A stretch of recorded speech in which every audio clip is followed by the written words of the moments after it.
اهلا بيكم في يوميات نجا وعلي. النهارده عملنا احلى حجازيه ممكن تاكلوها بطريقه اقتصاديه جدا جدا، مش هتكلفك ولا وقت ولا تكلفه، وهتبقى طعمها حلو جدا جدا جدا وهشه بطريقه جميله جدا جدا. احلى كمان من انت بتجيبيها من بره بتكون متكلفه، يعني القطعه دي مثلا او قطعتين مثلا ب5 جنيه، او بالوزن هتكلفك كتير جدا. طب على ايه؟ ممكن نعملها في البيت وفي نفس الوقت مش يعني خلاص بقى الشتا داخل علينا وعاوزين حاجه تدفينا، ففي نفس الوقت تكون حاجة لينا مغذية. نبدأ بسم الله نقول المكونات. أول حاجة جبنا كوبايتين دقيق، حلويات كوبايتين سميد، تمام، وجبنا طبعا 4 معالق سكر. عندك سكر مطحون تمام، ما عندكيش مفيش اي مشكله خالص، حطي السكر اللي عندك تمام. وبعد كده معلقه خميره كبيره او كيس خميره اللي هي فوريه دي، تمام. وطبعا حضري الميه الدافيه عشان تبداي انتي تعجني بيها، او عاوز تحضري لبن براحتك مفيش اي مشكله خالص، حضريه بس يكون دافي برضو. وطبعا اهم خطوه في الحجازيه ان انتي بتجيبي كوبايه تحطي نصها سمنه ونصها زيت، نصها ايه سمنه وزيت كده بالظبط، تمام. نصها كده كوبايه، نصها سمنه ونصها زيت، علشان السمنه لو حطيتيها كلها، يعني حطيتي كوبايه السمنه كلها هتبقى دسمه، ولو حطيتي الزيت تبقى يعني مقرمشه زياده عن اللزوم، ناشفه زياده عن اللزوم. فانتي طبعا الاتنين مع بعض بيخلي العجينه حلوه جدا. انا طبعا هنا احنا عارفين السميد بيشرب السوائل، فسبتها لحد ما ترتاح خالص وبدأت ان هي تشرب السوائل واحدة واحدة. اهم حاجة تحطي المية الدافية قبل ما تشرب السوائل بتاعتها، تبدأي ايه بتعملي ايه لت، اللي هو ايه العجن، تمام، او بيقولوا عليها لت او العجن. دي مصطلحات بتاعت المعجونات انا ماليش فيها، تمام. وبتقلبيها كده لحد بصي واحده واحده زي البسبوسه بالظبط، واحده واحده. انا كنت بشوف بابا طبعا بيعمل بسبوسه قبل كده، فكان بيعمل بايده بصراحه، يعني ما كانش بيعمل معلقه او اي حاجه يعني، تمام. فدي اسمها لت، اسمها ايه لت، تمام. وبتحطي الميه واحده واحده، يعني حبه حبه بتحطي الميه. عاوزه تعجنيها باللبن زي ما قلت لكم ما فيش اي مشكله خالص، اعجنيها ايه باللبن. عاوزه تخليها بالميه خفيفه وهشه كده بتبقى جميله جدا جدا جدا. طبعا بعد ما تخلصي بقى العجينه وتسيبيها 5 دقايق ترتاح، تمام. بتولعي الفرن على 180 درجه. اهم حاجه 180 درجه علشان خاطر يسخن، يعني الفرن لازم يكون سخن قبل ما تحطيها، تحطي الحاجه زي. وطبعا بتسيبيها كده لحد ما ترتاح، لحد ما الخميره تظبط معاها شويه وتبقى هشه وجميله. وكمان بتحضري بقى طبعا الحشو بتاعنا. بتعمليه في الصينيه، بتحطي معلقه سمنه او زيت صغيرين. انا حطيت طبعا زيت عشان السمنه متبقاش دسمه فيها. وبعد كده حطيت اول طبقه وحضرت الحشو. اقول لكم دلوقتي على الحشو. الحشو سهل جدا، اي حشو عندك حطيه.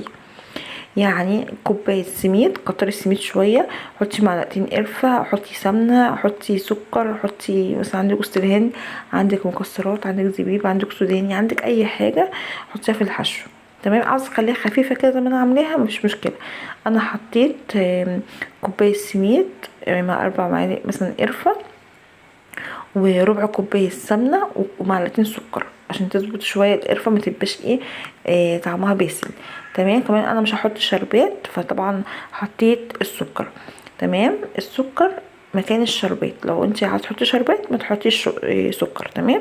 خلاص كده احنا حطينا الدنيا، ظبطنا الدنيا الحشو بتاعتنا وقعدنا لفيناه كده لحد ما ايه برضو شرب كل السوائل بتاعته، تمام. عاوزه اقول لكم الحشوه ديت ممكن تحطوها عادي، تعملوها مثلا في الكنافه، تعملوها في البسبوسه براحتكم، تعملوها مثلا في المعمول، تمام. اي حشو عندك ممكن تجربيه بطريقه سهله جدا وتحطيه. خلي بالكم انا برضو يعني الحشو ده انا حطيته كده مع يعني على بعض، وحطيت السمنه طبعا في باقي الحشو، مرضتش احط فيه سمنه كتير، وخليته على جنب على اساس ان انا محتاجاه مثلا في اي وقت اروح مطلعاه.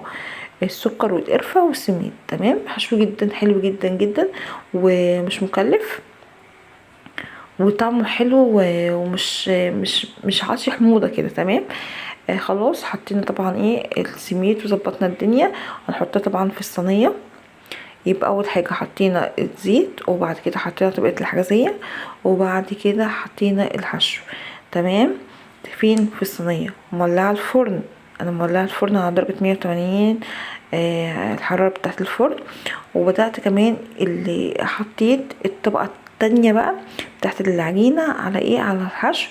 عايزه اقول لكم ان انا زي ايه، مش محتاجه ان انا ايه، ان انا افردها بالنشابه والكلام ده كله. لا، انا حطيتها كده وزي يعني سويتها، بس سويت الاطراف بتاعتها وطلعت حلوه جدا. في ناس بتعمل في الحجازيه بتجيب مثلا تقلي بالصينيه وتحطي معلقتين زيت وتحطي الحشو وتفرده، وبعد كده تاخد الطبقه اللي فوق خالص عشان متبقاش معجنه، بتحطها على ايه؟ على الحجازيه. دي خطوة حلوة برضو، مفيش اي مشكلة خالص، بس انتي حسب رغبتك. معظم الناس مش بتعمل طبعا الحجازية. الفيديو ده هيخليكم تجربوه، بجد حلوة جدا جدا جدا، ولا مكلف ولا اي حاجة. وطلعت حلوة. واهم حاجة تحطيها كمان على الشبكة بتاعت الفرن من فوق، علشان ما تبقاش محمرة زيادة عن اللزوم او تتحرق منك. لا، الشبكة بتخليها بتحافظ على درجة حرارتها، وفي نفس الوقت بتخليها حلوة، مش محتاجة اي حاجة. لو انتي مبتدئة تعملي حلويات، الموضوع مش مكلف خالص خالص خالص خالص. تمام. هنا خلاص حاطين اول طبقه زي ما قلت لكم. بعد كده هنحط الحشو بتاعنا. الحشو بتاعنا زي ما قلت لكم برضو حسب رغبتك انت. وبعد كده هنحط طبعا الطبقه التانية، وبالشوكه كده نغزيها واحده واحده، اعملي اي شكل فيها هتطلع حلوه جدا. اضغطي بالشوكه عليها هتبقى حلوه حلوه جدا جدا جدا. زي ما انتم شايفين الموضوع مش صعب يعني، مش محتاج حاجه. اهو انا غزتها كده على الشكل. وعاوزه تقطعيها قبل ما تدخل الفرن قطعيها، مش عاوزه تقطعيها مفيش اي مشكله. هتطلع في 5 دقايق يعني بالظبط. درجه الحراره بتاعتها 180 اهي. وقعدت بالظبط نص ساعه. تمام. مش محتاجه اي تكلفه. الريحه بتاعت السمنه بقى مع القرفه جميله جدا. انا قطعتها، وطبعا الصينيه وانا بقطعها كانت بتلعب معايا.